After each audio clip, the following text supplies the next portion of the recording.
Merci, merci. Vraiment, tous en essayant de faire sur le bosso nabino. Il y a des qui bossent de l'évolution de la mission nabino. Où il est qui sera passé à l'ensemble différent pour nourrir âme. Yaba Nzambe. Pour édifier, pour exhorter bino. Vous voyez, la Bible, les gens l'ont dit que à sali ba misusu ba don pour la édification à bassin, et perfectionnement à bassin. Voilà pourquoi mes coloniaux sur une mission au les kaka et ça pour moko na moko a bénéficié quelque chose na ignorance na yé. Et mission a présenté na apôtre David et Longo de l'église armée de l'Éternel. Na Kinshasa précisément na ngambu ya district ya Tsango. Le loto memeli bino musakoli munene. Oboyebi ba osala kombo na ville ya Kinshasa. Et on va te belé, des pareils d'autres pour la colocailler. Pourquoi? Parce que la connaissance, c'est un pouvoir. Lelo, aligna puis sa connaissance n'est pas na yo motozo la nabiso. Oza la béni peut bénéficier nango, c'est le prophète Eli Moba à New Day. Kaike. J'aimerais mieux yemo se présenter. Boyokaye. Bonsoir, le prophète. Bonsoir, apôtre David. Oza liboso ya monde. De départ et d'autres. Voilà pourquoi la ligne ose se présenter.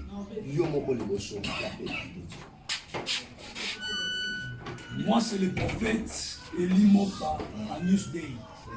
Je suis le pasteur et le représentant légal de la communauté, plein évangile, la grâce. Mais mon église, mon expansion, là où je suis pasteur, c'est à Momé. Vers la chaussée des Pépites, je suis là. Merci. Pasteur, maman le cambo yeli biso, ils sont battus de les battre na pati. Et le nom l'ingolo de c'est la divinité. Au l'ingolo banini par là. Que ce qu'est la divinité? Divinité zanine. Et pourquoi seulement la divinité? Je peux expliquer les mots d'Anzam. Merci beaucoup, apôtre Thomas Nzam. Divinité na lingala babengi yango bonzambe. C'est ce qu'on appelle la divinité. J'aimerais d'abord définir la divinité sur le plan étymologique. Lorsqu'on dit la divinité, d'abord nous avons le mot divin dans la divinité. Au féminin, je vais dire divine. Divinité, ce qui appartient à Dieu. Ce qui est en rapport en Dieu et puis ce qui est en nature de Dieu. C'est ce qu'on appelle la divinité. Oeza yanzambe pe oeza nabo moto yanzambe. Mais loko babengi divinité. Ce qui a l'andi prophète Balam, alors divinité, et Nikoloba, oyo eza ya nzambe, pe eza nakati ya nzambe. Et son atali malam, na mokili, tozalaka na banzambe boni. Prophète, baso beta li solo moko na Bible. Balobi ke Eli abelelaki nzambe na ye, babal, puis abeleli nzambe na bango. C'est que dans mon culture, on a combien de nzambe et combien de divinités. Tu peux expliquer les mots d'Anzambe? Nous devons d'abord savoir que Kombo Obengi Dieu, c'est un titre. Eza, Nakolo Baza, Ndakamoko, to Mama Likamongo ya Munene. Eza Kombo Obengi Nzambe. C'est un titre.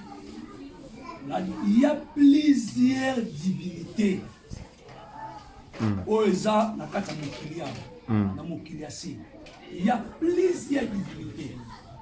Quand je dis il y a plusieurs divinités, il faut me justifier par rapport à comment. Dans l'état ancien, il y a eu une forte dispensation. Il y a des dieux du soleil, dieux de Mars, dieux de la sémence, dieux de la moisson, dieux de la récolte. En ce temps-là, il y avait des gens qui adoraient et qui rendaient un culte pire. devant ces dieux-là. Pour eux, ces gens-là croyaient, cette adoration-là, c'était une adoration qui montait vers ces dieux-là qui adoraient. Il y a plusieurs dieux. Mais il n'y a que seul Dieu. Merci. Ah, alors il y a plusieurs dieux, mais il n'y a qu'un seul Dieu. Oh là, oh là. Ce qui va l'objet plusieurs divinités. Son amekina tala malamu seke banzambe basé belé. Ce qui banzambe basé belé nzamba solo siko kombolela. Azalaka wa. Différence ni neza entre divinité ya solo tokoye bango ndenge nini parce que bato nyonso bando kende komemela Moloch de sacrifice. Bande ko ndimake Moloch asalaka pesa na bato bazoka solution et pas Moloch. Bato bando belela bal. Soki bandima bakata bapota bandima ke babelela moto ekita seke baeba ke bala kitisaka moto. Soki ba magicien même ya pharaon bandima babuaka banzete koma banyoka baeba ke nzambe na bango ata capable à répondre. C'est que même banzambe mususu ozoloba wana babande ko sala pe yango pesa ki batu na bango pe confiance. Siko nzamba solo kombo na ye nani pona yebi ce qu'on dit dans Dieu, c'est un titre honorifique. On va passer la divinité. C'est que celui qui est Dieu, ils doivent quand même avoir un nom. Maintenant, le Dieu que toi tu sers là, le véritable divinité, le nom de ce Dieu-là, c'est qui? Au quoi l'accès n'est pas ensemble avec des versets. Merci. Merci beaucoup pour la question. Dans l'ancienne alliance, ce Dieu, il s'était présenté par plusieurs attributs. Je dis très bien dans l'ancienne alliance. Il s'était présenté par plusieurs attributs. Lorsqu'on dit Dieu étant un titre, Nzambe ezali ndaka oyo ba zotombola. C'est un titre. Mais le véritable Dieu, dans la Bible, on a écrit éternel. Jean, je m'excuse, Genèse chapitre 1er, le verset 1er. Au commencement, Dieu créa les cieux et la terre. La terre était informe et vide. Au commencement, Dieu. Quel est ce Dieu? Éternel. Mais par la révélation, quand Abraham était dans la montagne de Morija, c'était pour sacrifier son fils Isaac. Lorsqu'il a voulu tuer son fils, Dieu a dit à Abraham 3 fois, ne le fais pas du mal à ton fils, parce qu'il y a un bélier. Abraham a appelé Dieu Jéhovah Jireh. Pour Abraham, Dieu était Jéhovah Jireh. Pourquoi? Dans ces temps-là, chacun d'eux a appelé Dieu par son propre nom par rapport à ce que Dieu avait créé. C'est sa vie, personnellement. Si je comprends bien, le véritable Dieu, c'est qui? Je suis dans le livre de 1 roi, chapitre 18. La Bible dit, le roi Akab a envoyé un messager à Élie, parce que pour lui, c'est Élie qui faisait des grands bruits et puis des grands murmures en Israël. Cependant que le peuple de Dieu était dans la période de transition. La Bible dit quoi? Élie a lancé le message au roi. Jusqu'à quand clocherez-vous des deux côtés? Si l'Éternel qui est Dieu, il allait près lui. Si c'est Baal qui est Dieu, il allait aussi après lui. Vous savez pourquoi? Dans les temps-là, moi je dis très bien que le mot Dieu c'est un titre. Baal aussi, il était Dieu. Qu'on adorait dans ce temps-là. Baal, c'était un Dieu que la femme du roi Akab, Jézabel, fils d'un Sidonien. Son père était sacrificateur, et Tibal. qui servait les dieux des Sidoniens. Une influence, un apport que sa femme avait amené en Israël, c'était de servir de Dieu. Mais cette époque-là, on appelait la transition. Mais Élie a dit, si vous servirez Baal, ce n'est pas mauvais. Mais le mont Carmel nous attend. Or, le mont Carmel, sur le plan prophétique, et puis, c'est défini comme une montagne de défis. Dieu est dans les défis. Il s'était présenté dans la montagne de Carmel. Ils ont invoqué Dieu.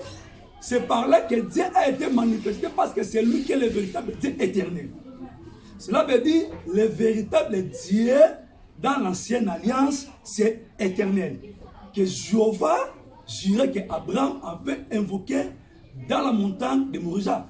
Mais n'oubliez pas, Banzambe Ozomona, on les a tribu. Jéhovah Rapha, Jéhovah Nissi. Quand on dit Jéhovah, j'irais, vous voyez.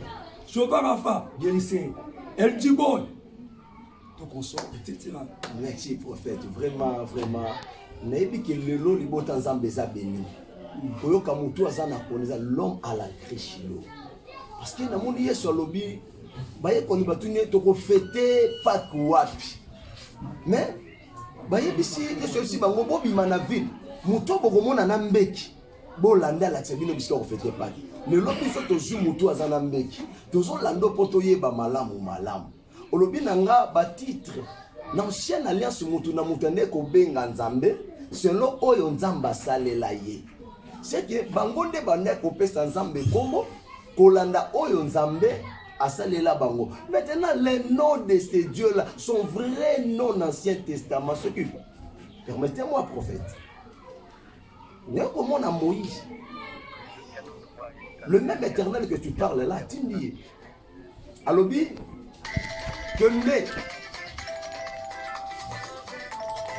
Kende kobimisa libota nanga. Mais namoni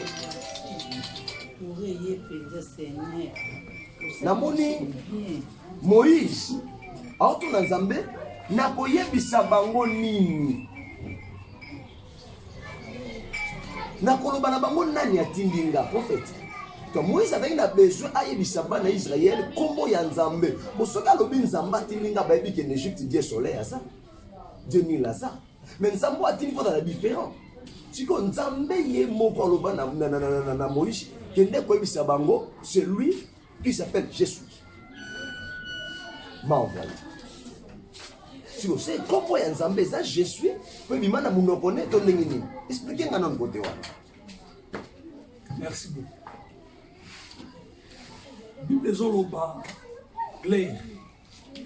Moïse abandaki kobokola le troupeau de son beau-père Jéthro.